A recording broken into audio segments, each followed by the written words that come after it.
Hello guys, welcome back again to my channel. So मैंने जो अभी तक के लेक्चर्स मतलब के वीडियोस बनाए वो अभी तक अपलोड नहीं हुए थे, क्योंकि मेरे जो वीडियोस थे वो 1 आवर के से भी ज्यादा थे और वो अपलोड नहीं हो रहे थे यूट्यूब पे। इसलिए मुझसे देर हो गई, इसलिए मैं आप सबसे माफी मांगती हूँ। तो आज हम देखने वाले हैं कि मैं 30-30 मिनट के वीडियोस डालने वाली हूँ, ओनली एंड ओनली 30 मिनट्स के। तो मैं ऐसे पूरे एक एक 2 घंटे के एकदम से वीडियोस नहीं अपलोड कर पा रही हूँ, तो आधे आधे घंटे के हम वीडियोस अपलोड मैं करूंगी यूट्यूब पे। तो आज हम देखने वाले हैं कॉन्स्टिट्यूशन पार्ट 1 ऑफ एलएलबी का। एलएलबी में टोटल 4 पार्ट्स है। तो पहला है लॉजिकल रीजनिंग और legal legal and logical reasoning है, तो उसमें हम पहले संविधान देखने वाले हैं। So will see constitution. Constitution बहुत बड़ा है, इसके लिए हमें मिनिमम 2 आवर्स तो लगेंगे। ये मेरा अनुमान है कि हमको 2 घंटे तो लगेंगे। तो let's start. Constitution of India. Constitution of India historical background. The Constitution of India was drafted by Constituent Assembly. Constituent Assembly of India and was declared as passed on 26 November 1949. पास कब हुआ था? 26 नवंबर 1949 and was enacted on 26 January 1950. हमारा जो constitution था वो पास कब हुआ? पास मतलब एसेंट, मतलब एसेंट कब मिली? तो 1949 एंड इट वाज इनैक्टेड, मतलब इनैक्ट मतलब इसकी प्रोसीजर स्टार्ट हुई। हम कॉन्स्टिट्यूशन के अकॉर्डिंगली बिहेव करना स्टार्ट कब हुए? 1950 में। कब? 26 जनवरी 1950, जब हम हमारा मनाते हैं रिपब्लिक डे। ओके, 26 जनवरी 1950 को क्या हुआ था? इनैक्टेड। इनैक्टेड पास एक साल पहले, 26 नवंबर, एक साल पहले 26 नवंबर 1949 को हमने क्या किया था? पास किया था। And led the foundation for establishment of democratic republic of India, मतलब हमारा इंडिया डेमोक्रेटिक होगा, ये इस कॉन्स्टिट्यूशन में लिखा गया था। The British came into India in 60s and trade as a trader and informed of East India Company with exclusive right of trading in India. But in 1765, company obtained the Diwani of Bengal, Bihar, and Orissa. In 1858, the wake-up of Siponi Mutiny, the British Crown assumed direct responsibility for the governance in India and continued till 1947. It was in 1934 when M.N. Roy put forward the idea for the constitution of Constituent Assembly, which finally formed in 1946. On 26 January 1950, the Constitution came in force. तो पहली बात तो हमारा constitution किसकी वजह से form हुआ? तो अब हम सबको बताया कि हमारे प्यारे प्यारे जो ब्रिटिशर्स थे वो उन्होंने हमारे ऊपर 150 साल तक राज किया था। 150 साल कोई कम बात नहीं है। 150 साल मीन्स 100 years प्लस 50 years, इतना उन्होंने हमारे ऊपर राज किया था। तो पहली बात तो वो कब आए थे? 60s में आए थे। क्या करने के लिए? तो बस उनको इन्होंने ईस्ट इंडिया कंपनी फॉर्म करना था और उनको बस ट्रेडर्स का मतलब कंपनी फॉर्म करके ट्रेड करना था हमारे इंडिया में। पर उनको दीवानी राइट मिल गया। कहाँ से? तो 3 स्टेट से मिला, बिहार, उड़ीसा और बंगाल। इन्होंने उनको दीवानी राइट दे दिया। फिर 1858 में in a wake of sepoy mutiny, the British Crown assumed direct responsibility for governance in India and continued till 1947. 1947 तक हमारा इंडिया ब्रिटिश के राज में चला गया। फिर it was in 1934 when M.N. Roy put forward the idea for constitution. M.N. Roy जी को constitution बनाने के लिए M.N. Roy को आइडिया आया। कब? idea of constitution in 1934. M.N. Roy जी को कब आइडिया आया? तो 1934 में आया। It was in 1934 that M.N. Roy put forward the idea for constitution of Constituent Assembly, which was finally formed in 1946. And on 26 January 1950, the Constitution came into force. हमारा प्यारा प्यारा constitution कब कब फोर्स में आया? 26 जनवरी 1950। याद रखिए कब? 26 जनवरी 1950, जब हम अपना रिपब्लिक डे बनाते हैं, बट बस ईयर याद रखिए 1950। ओके। इंडियन इंडिपेंडेंस एक्ट 1947, हमको इंडिपेंडेंस चाहिए था ब्रिटिश सरकार से। तो हमने कैसे किया? Came into force on 18 July 1947, divided British Indian territory into two states, India and Pakistan, which were the dominions under Commonwealth of Nations until their constitution came into effect. 1947 में 18 जुलाई 1947 को ब्रिटिश सरकार ने सोचा कि इंडिया को divide करना ही अच्छा होगा, तो उन्होंने डिवाइड कर दिया पाकिस्तान और इंडिया टू स्टेट्स में।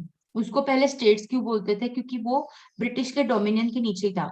अब तब तक कॉन्स्टिट्यूशन अभी फॉर्म नहीं हुआ है, इसलिए वो कंट्रीज जो सेपरेट हुए, ये फॉर एग्जांपल पाकिस्तान है और ये इंडिया है, तो अभी इन दोनों में कॉन्स्टिट्यूशन नहीं बना है, पर ये ब्रिटिश के अंडर ही काम करेंगे। तो जब कॉन्स्टिट्यूशन फॉर्म होगा तब तक उनको स्टेट्स बोलेंगे, फिर बाद में उनको कंट्रीज बोलेंगे। Understanding guys? Okay. The Constituent Assembly was divided into two for separate states. The Act relieved the British Parliament any further rights or obligation toward India or Pakistan and granted sovereignty over lands to the respective Constituent Assembly. फिर बाद में British government ने क्या किया? तो पाकिस्तान को पाकिस्तान दे दिया, India को इंडिया दे दिया और बोला कि आज से हमारा काम तमाम, आप अपना देश खुद संभाल लो भाई, हमने बहुत लूट लिया आपसे, अब लूटने के लिए कुछ नहीं बचा। When Constitution of India came into force on 26 January 1915, it repealed the Indian Independence Act. India ceased to be a dominion of British Crown and became sovereign democratic republic on 26 November 1949, is also known as National Law Day. तो हमारा independence का process कब start हुआ था? तो 1947, 18 जुलाई को 1947 को। और फिर दोनों तो सेपरेट हो गए थे, पर वो अंडर डोमिनियन ऑफ ब्रिटिश थे। मतलब हमारा जो इंडिया था, अब पाकिस्तान को छोड़ दो, अब दोनों तो सेपरेट हो चुके हैं इंडिपेंडेंस के बाद। तो हमारा क्या हुआ था? ये इंडिया है, ये इंडिया के ऊपर अभी भी ब्रिटिश गवर्नमेंट का डोमिनियन था। पर अब जब कॉन्स्टिट्यूशन बना तो India became a nation. It got democratic. It was now democratic republic और sovereign। मतलब डेमोक्रेटिक मतलब इंडिपेंडेंट हो गया था। अब कंट्री में रहने वाले लोग उनकी कंट्री थी, अब ब्रिटिश की डोमिनियन नहीं थी। ओके। देन कॉन्स्टिट्यूएंट असेंबली, पहली बात तो कॉन्स्टिट्यूएंट असेंबली को दे दिया। Constituent Assembly. Constituent Assembly of India was elected to write the Constitution of India and served as its first parliament as independent nation. The Constituent Assembly was elected indirectly by the members of Provisional Legislative Assembly. तो Constituent Assembly क्यों बनाई गई थी? Constituent Assembly was elected to write constitution of India. क्यों बनाया गया था? ताकि हम कॉन्स्टिट्यूशन को ड्राफ्ट कर सके।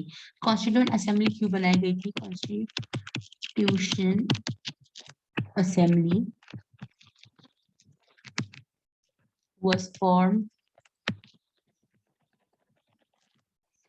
क्यों बनाई गई थी? ताकि हम कॉन्स्टिट्यूशन को ड्राफ्ट कर सके। और फर्स्ट कॉन्स्टिट्यूएंट असेंबली हमारी पार्लियामेंट बन गई थी। Okay. The Constitution Assembly was elected indirectly by the member of Provisional Legislative Assembly. The Congress secured an overwhelming majority in general seats, while Muslim League managed to sweep almost all seats reserved for Muslim. The Congress had majority of 69%. पहली party थी हमारी, 69% की seats मिल गई थी। Overwhelming majority थी in general seats, while Muslim League managed to sweep almost all seats reserved for Muslim. मुस्लिम के ने जो सीट्स थे तो उन्होंने all seats sweep कर ली और बाकियों के लिए थी वो कांग्रेस ने ले ली, तो कांग्रेस की इन ऑल 69% सीट्स मिली थी। तो पहली पार्टी कौन सी थी? तो Congress. The Congress secured an overwhelming majority. There were also members from smaller parties like Scheduled Caste Federation, communist party of India और यूनियन पार्टी, ये तीन पार्टीज भी थी, बाकी के सीट उनको मिले थे। ठीक है। The first It first met on 9 December 1949 in Delhi, while India was still under British rule. It originally included the provinces that now compose Pakistani and Bangladesh and representation of princely states of India. In June 1947, the delegations from provinces of Sindh, East Bengal, Baluchistan, West Punjab, and Northwest Frontier Province formed the Constituent Assembly of Pakistan in Karachi. Constituent Assembly Pakistan का जो है वो उन्होंने दिया है।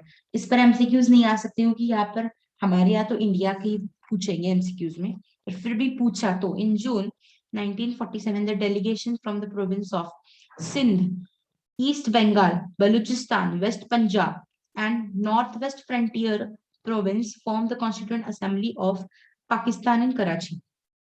पाकिस्तान को कौन से पार्ट मिले आपको समझ में आ गया होगा, ये इंडिया है तो कौन से पार्ट मिले? सिंध मिला, वेस्ट ईस्ट बंगाल मिला, बलूचिस्तान मिला, वेस्ट पंजाब मिला, फिर वेस्ट पंजाब के बाद North Frontier Province form the Constituent Assembly of Pakistan in Karachi. कहाँ पे हुआ? कराची में। ठीक है। The Constituent Assembly had 207 representatives including 15 women. Only 28 members of Muslim League finally joined Indian Assembly. Later, 93 members were nominated from the princely states. The Congress thus secured a majority of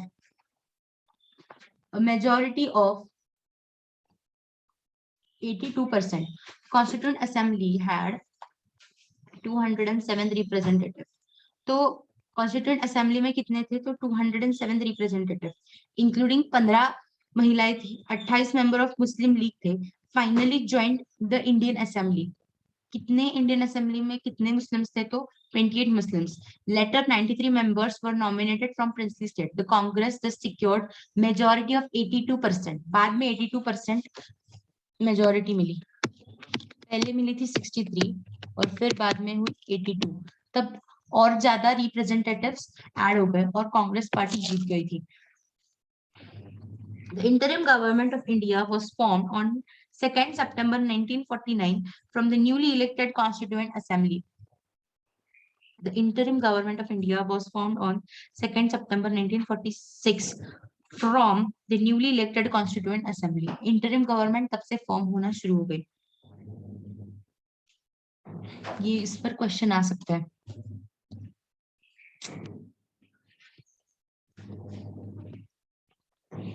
तो interim government of India was formed when? तो बोलना है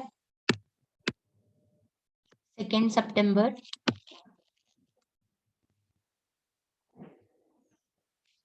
1946 from the newly elected Constituent Assembly. On 15 August 1947, India became an independent nation and Constituent Assembly became India's first parliament. तो जब हमारा constitution form हुआ कब? 1950 में। तो उससे पहले हमारी पार्लियामेंट कौन बनी? इंडिपेंडेंस के बाद। तो हमारी पार्लियामेंट बनी थी, पहली parliament was constituent assembly who will draft our constitution. जो हमारा कॉन्स्टिट्यूशन ड्राफ्ट करने वाले थे वही पार्लियामेंट बन गई थी जब हमें इंडिपेंडेंस मिला। तो हमें इंडिपेंडेंस कब मिला था? तो 15 अगस्त 1947 India became an independent nation. ये तो डेट सबको याद रहती है, पर ये इंटरिम गवर्नमेंट कब बनी? 2nd September 1946। इस पर क्वेश्चन सवाल आ सकता है क्योंकि ये कभी पूछते नहीं है। तो अब देखेंगे, अब आपको सवाल आ गया होगा दिमाग में, व्हाट इज इंटरिम गवर्नमेंट? ये क्या बड़बड़ा रही है यार, हमेशा बड़बड़ती है। देखिए मैं समझा रही हूँ, अब समझ लीजिए। आई होप आपको समझ में आ रहा होगा। अगर आपको किसी भी तरह का डाउट आए तो मुझे कमेंट्स में पूछिएगा, मैं आपको सब क्लियर कर दूंगी। Interim government of India Interim Government of India existed from 2nd September 1946 to 15 August 1947. मतलब कब से शुरू हुआ? तो 2 सितंबर 1946 से 15 अगस्त 1947 तक, मतलब जब तक इंडिपेंडेंस नहीं मिलता था तब तक इंटरिम गवर्नमेंट फॉर्म की गई थी with the purpose of transitioning India from British Raj to independence. Transitioning मतलब इंडिया को बदलना है, ट्रांजिट करना है, ये ब्रिटिश राज से हमें कहाँ तक जाना है? इंडिपेंडेंस से कॉन्स्टिट्यूएंट तक, कॉन्स्टिट्यूशन तक जाना है। तो इसको कन्वर्ट करने के लिए ये बनाया गया था interim government. The interim government was formed on 2nd September 1946 from the newly elected India. The Viceroy's Executive Council served as executive branch of interim government. तो हमारे मतलब ब्रिटिशर्स की जो वाइसराय थे वो executive council, the viceroy's executive council, viceroy की जो executive council थी served as executive branch of interim government. वो क्या हो गई? Executive branch of what? Interim government की एग्जीक्यूटिव ब्रांच कौन हो गई? तो viceroy. See viceroy's executive council served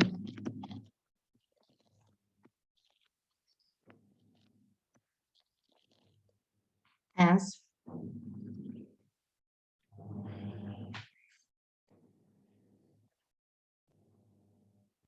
executive branch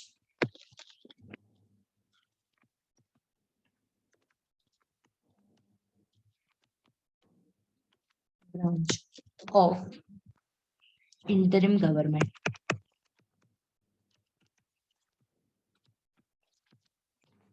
viceroys executive council, मेरी हैंडराइटिंग बहुत खराब है पर आप समझ सकते हैं कि मैं क्या समझा रही हूँ। आप मेरे वर्ड्स के ऊपर ध्यान दीजिए और मैं जो समझा रही हूँ उस पर ध्यान दीजिए। Okay, viceroys executive council served as executive branch of interim government. मतलब हमारे जो वाइसरॉय थे ब्रिटिश के एग्जीक्यूटिव काउंसिल वो सर्व कर रहे थे हमारे इंटरिम गवर्नमेंट की एग्जीक्यूटिव ब्रांच के लिए। Okay, understanding now? Then although originally headed by Viceroys of India, it was transformed into Council of Ministers with the power of Prime Minister bestowed on Vice President of the Council, which was held by Congress leader Jawaharlal Nehru ji. Although ये Viceroy के हाथ में था, पर फिर भी it transferred into Council of Ministers. It was transformed into, ये इसको हमने ट्रांसफॉर्म किया Council of Ministers में with power of prime minister. Power किसके हाथ में देनी थी? दी गई प्राइम मिनिस्टर जी के हाथ में। bestowed on vice president of the council which was held by Congress leader Jawaharlal Nehru ji. तो हमारे वाइस प्रेसिडेंट कौन थे? तो हमारे प्रिय बहुत ऑनरेबल जवाहरलाल नेहरू जी। सीनियर कांग्रेस लीडर वल्लभ भाई Patel held as the second most powerful position in the council, heading the department of home affairs. Home affairs की जो डिपार्टमेंट थी वो हमारी ऑनरेबल किसके पास थी? तो लीडर वल्लभ भाई Patel. Senior Congress leader Vallabhbhai Patel held as second most powerful position in a council, heading the Department of Home Affairs, Department of Information and Broadcasting, Department of Information, Broadcasting, ये सब हमारे सरदार वल्लभ भाई पटेल जी के पास थी। He is so much honorable and a good person. Then Dr. Sachidanand Sinha was first president, temporary chairman of the Assembly of Constituent Assembly, which met on 9 December 1946. तो हमारे पहले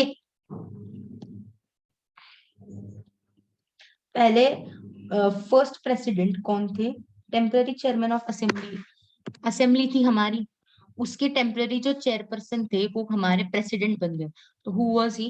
Sadanand Sinha, Dr. Honorable Dr.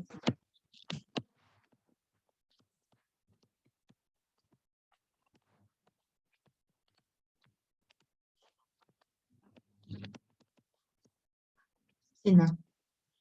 Okay. Then Dr. Rajendra Prasad then became the president of Constituent Assembly and would be later the first president of India. Dr. Rajendra Prasad was first president of India. Temporarily कौन था? Dr. मैंने अभी बताया. Dr. Rajendra Prasad then became the president of Constituent Assembly and would later become the first president of India. The vice president of Constituent Assembly was Professor H.C. Mukherjee. Vice president कौन थे? तो H.C. Mukherjee, former vice chancellor of Calcutta University and prominent Christian from Bengal, who also served as a chairman of Minorities Committee of Constituent Assembly. He was appointed governor of West Bengal after India became a republic. ये बस मैं पढ़ रही हूँ, इतना important नहीं है, पर फिर भी आप याद रखिए वाइस प्रेसिडेंट कौन थे? तो H.C. मुखर्जी. वो कौन थे? Vice chancellor of Calcutta university and prominent Christian from Bengal, who also served as chairman of Minorities Committee of Constituent Assembly. He was appointed governor of West Bengal after India became republic. Sir, after that, Sir B.N. Rao was appointed as constitutional advisor to the Assembly.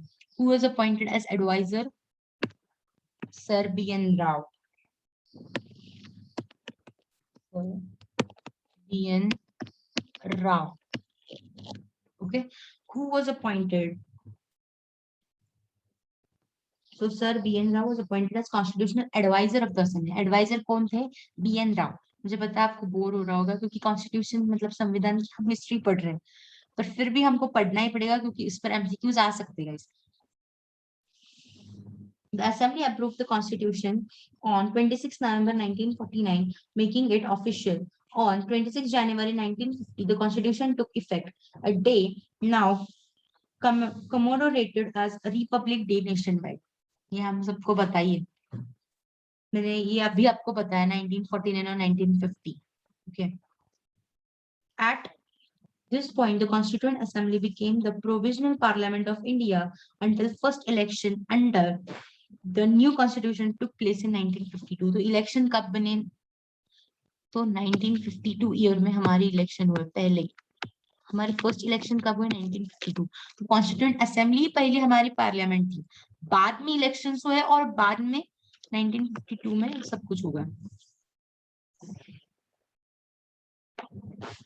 Provisional parliament तो constituent assembly थी. Then drafting of Indian constitution. Indian constitution को draft कैसे किया गया ये हम बाद में वीडियो में देखेंगे क्योंकि मुझे अपलोड करने में जरा टाइम लगता है, तो मैं अभी यहाँ पर बस कर रही हूँ, मैं वापस आ रही हूँ. ओके.